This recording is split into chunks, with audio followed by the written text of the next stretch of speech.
Аз съм майка и всеки ден, когато се събудя, първата ми мисъл сте вие, моите деца. Поглеждам небето и тихо казвам: Господи, благодаря ти, че ми подари най-красивото богатство на света. Не знам дали съм съвършена, не знам дали винаги правя всичко правилно, но знам едно: обичам ви повече, отколкото думите могат да кажат. Обичам ви с любов, която не се учи, тя просто гори в мен от деня, в който се родихте. Понякога се уморявам, понякога се страхувам, понякога се питам дали ще успея да ви дам всичко, което заслужавате, но после ви виждам усмихнати, добри, чисти, истински, и сърцето ми се изпълва с мир. Тогава знам, че Господ ме е благословил.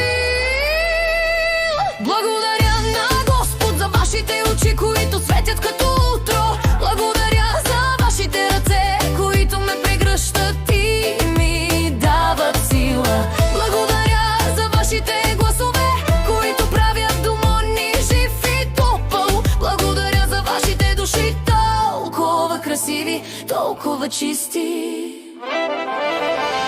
Аз живея за вас, работя за вас, моля се за вас и всеки ден се старая да бъда по-добра, защото вие заслужавате най-доброто от мен. Вие сте моето огледало, моят смисъл, моят път. И ако някой ден животът ви изпита, ако ви заболи, ако се изгубите, знайте едно: майчиното сърце винаги ще ви чака, винаги ще ви пази, винаги ще ви обича, дори когато светът не го прави. Господи, благодаря ти за моите деца, благодаря ти за тяхната красота, за тяхната доброта, за тяхната светлина. Те са моето чудо, моят подарък, моят живот.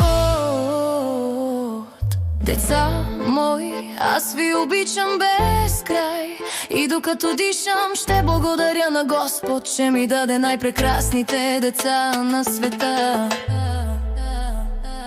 Благодаря на Господ за вашите очи, които светят като утро. Благодаря за вашите ръце, които ме прегръщат и ми дават сила. Благодаря за вашите гласове, които правят дома ни жив и топъл. Благодаря за вашите души, толкова красиви, толкова чисти.